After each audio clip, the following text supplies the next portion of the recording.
नाज़रीन ग्रामी, नासा के मिशन अपोलो 10 और 11 के जरिए हाल ही में चांद की जो तस्वीर ली गई, इससे साफ तौर पर पता चलता है कि ज़माना माजी में चांद दो हिस्सों में तकसीम हुआ था। ये तस्वीर नासा की सरकारी वेबसाइट पर मौजूद है। नासा के साइंसदान भी चांद के दो टुकड़े होने वाले मौजे को सच मान चुके हैं। नासा की जानिब से शेयर की जाने वाली इस तस्वीर में रॉकी बेल्ट के मकाम पर चांद दो हिस्सों में तकसीम हुआ नजर आता है। क्या वाकई साइंस इस बात की तस्दीक करती है कि चांद के दो टुकड़े हुए थे? इस ज़िमन में एक अहम वाकया आपसे शेयर करेंगे, जिसे सुनकर आप भी अश अश कर उठेंगे कि यह वाकया 1400 साल कबल वकूफ पजीर होने वाले वाक़े शक्कुल कमर को सच करता है। दोस्तों, एक टीवी इंटरव्यू में मिस्र के माहिर अर्जियात डॉक्टर ज़गूल अल नजार से मेजबान ने इस आयत करीमा से मुतल्लिक पूछा, जिसका तर्जमा कुछ यूं है: कयामत करीब आ गई और चांद फट गया। ये अगर कोई मौजज़ा देखते हैं तो मुंह फेर लेते हैं और कह देते हैं ये पहले से चला आता हुआ जादू है। उन्होंने झुटलाया और अपनी ख्वाहिशों की पैरवी की और हर काम ठहरे हुए वक्त पर मुकर्रर है। डॉक्टर ज़गूल ने मेजबान से कहा कि इस आयत करीमा की वजाहत के लिए मेरे पास एक वाकया मौजूद है, वो आपको सुनाता चलूं। डॉक्टर ज़गूल कहते हैं कि एक दफा मैं बरतानिया के मगरिब में वाक़े कार्डिफ यूनिवर्सिटी में एक लेक्चर दे रहा था, जिसको सुनने के लिए मुस्लिम और गैर मुस्लिम तुलबा की कसीर तादाद मौजूद थी। कुरान में बयान करदा साइंसी हकायक पर जामे अंदाज में गुफ्तगू हो रही थी कि एक नौ मुस्लिम नौजवान खड़ा हुआ और मुझे इसी आयत करीमा की तरफ इशारा करते हुए कहा कि सर, क्या आपने अल्लाह ताला के इस फरमान पर गौर फरमाया है? क्या ये कुरान में बयान करदा एक साइंसी हकीकत नहीं है? डॉक्टर ज़गूल अल नजार ने जवाब देते हुए कहा कि नहीं, क्योंकि साइंस की दरियाफ्त करदा हैरान कुन अशिया या वाकयात की तशरीह साइंस के जरिए की जा सकती है, मगर मौजज़ा एक माफूकुल फितरत शय है जिसको हम साइंसी असूलों से साबित नहीं कर सकते। चांद के दो टुकड़े होना एक मौजज़ा था जिसको अल्लाह ताला ने नबूवत मुहम्मदी सल्लल्लाहु अलैहि वसल्लम की सच्चाई के लिए बतौर दलील दिखाया। हकीकी मौजज़ात उन लोगों के लिए कतई तौर पर सच्चाई की दलील होते हैं जो इनका मुशाहिदा करते हैं। हम इसको इसलिए मौजज़ा तस्लीम करते हैं क्योंकि इसका जिक्र कुरान और हदीस में मौजूद है। अगर ये जिक्र कुरान और हदीस में मौजूद न होता तो हम और उस जमाने के लोग इसको मौजज़ा तस्लीम न करते। अलावा अज़ीम, हमारा इस पर भी ईमान है कि अल्लाह हर चीज पर कुदरत रखता है। दोस्तों, इसके बाद डॉक्टर ज़गूल ने चांद के दो टुकड़े होने के वाक़े को बयान करते हुए कहा कि अहादीस के मुताबिक हिजरत से 5 साल कबल कुरैश के कुछ लोग हजूर सल्लल्लाहु अलैहि वसल्लम के पास आए और इन्होंने कहा कि अगर आप वाकई अल्लाह के सच्चे नबी हैं तो हमें कोई मौजज़ा दिखाइए। हजूर सल्लल्लाहु अलैहि वसल्लम ने उनसे पूछा कि आप लोग क्या चाहते हैं? उन्होंने नामुमकिन काम का ख्याल करते हुए कहा कि इस चांद को दो टुकड़े कर दो। चुनांचे हजूर सल्लल्लाहु अलैहि वसल्लम ने चांद की तरफ इशारा किया और चांद के दो टुकड़े हो गए। हत्ता के लोगों ने हिरा पहाड़ को उसके दरमियान देखा, यानी चांद का एक टुकड़ा पहाड़ के एक तरफ और दूसरा टुकड़ा दूसरी तरफ हो गया। इब्ने मसूद फरमाते हैं कि सब लोगों ने उसे बखूबी देखा और आप सल्लल्लाहु अलैहि वसल्लम ने फरमाया, देखो, याद रखना और गवाह रहना। कुफारे मक्का ने यह देखकर कहा कि ये इब्ने अबी कब्सा यानी नऊजुबिल्लाह रसूल सल्लल्लाहु अलैहि वसल्लम का जादू है।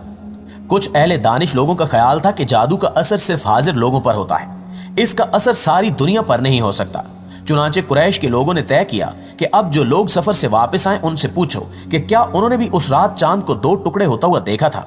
चुनांचे जब लोग सफर से वापस आए तो उनसे पूछा गया तो उन्होंने भी इसकी तस्दीक की कि हाँ, फलां शब हमने चांद के दो टुकड़े होते देखा है। कुफार के मजमा ने यह तय किया था कि अगर बाहर के लोग आकर यही कहें तो हजूर सल्लल्लाहु अलैहि वसल्लम की सच्चाई में कोई शक नहीं।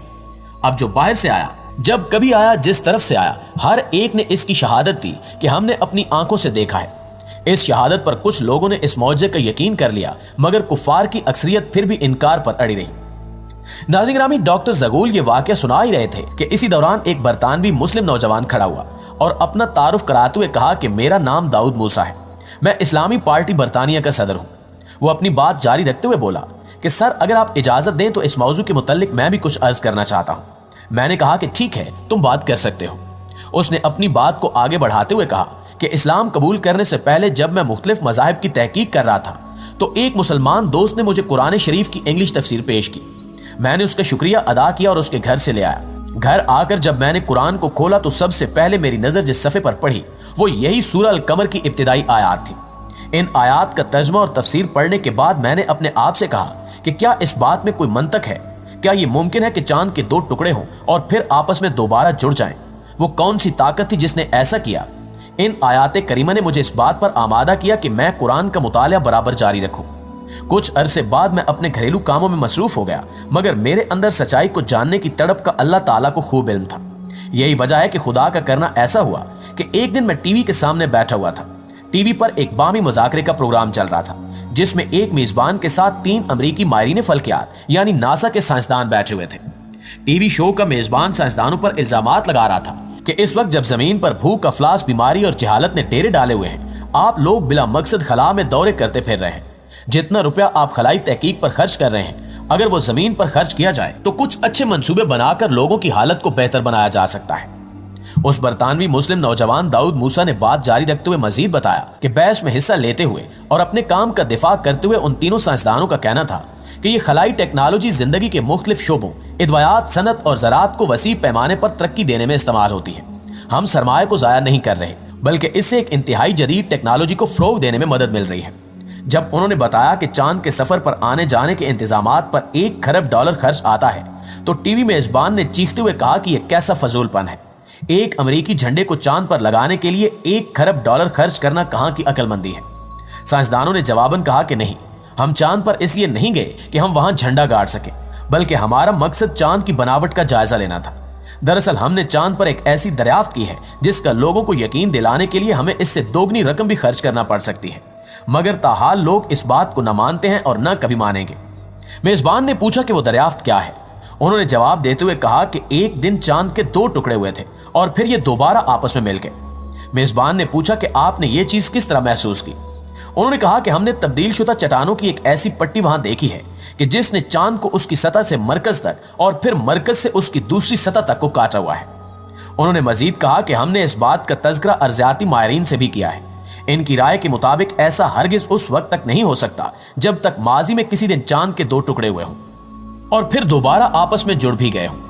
برطانوی مسلم نوجوان نے بتایا کہ جب میں نے یہ گفتگو سنی تو اپنی کرسی سے اچھل پڑا اور بے ساختہ میرے منہ سے نکلا کہ اللہ نے امریکیوں کو اس کام کے لیے تیار کیا کہ وہ کھربوں ڈالر لگا کر مسلمانوں کے معجزے کو ثابت کرے، وہ معجزہ کہ جس کا ظہور آج سے 1400 سال قبل مسلمانوں کے پیغمبر کے ہاتھوں ہوا۔ میں نے سوچا کہ اس مذہب کو ضرور سچا ہونا چاہیے۔ میں نے قرآن کو کھولا اور سورہ القمر کو پھر پڑھا۔ در حقیقت یہی سورہ میرے اسلام میں داخلے کا سبب بنی۔ سبحان اللہ۔ دوستو، سائنسدانوں کے بیانات سے یہ بات ثابت ہو جاتی ہے کہ قرآن کریم نے جس واقعے کا ذکر آج سے 1400 سال پہلے کیا تھا وہ بالکل برحق ہے۔ یہ نہ صرف قرآن مجید کی سچائی کی ایک عظیم الشان دلیل ہے بلکہ یہ ہمارے پیارے نبی امام الانبیاء صلی اللہ علیہ وآلہ وسلم کی رسالت کی بھی لاریب گواہی ہے۔ دعا ہے کہ اللہ تعالی ہمارے ایمان کو اکمل و کامل کرے اور ہمیں قرآن و حدیث کے مطابق اپنے اعمال کو سنوارنے کی توفیق عطا فرمائے۔ آمین ثم آمین۔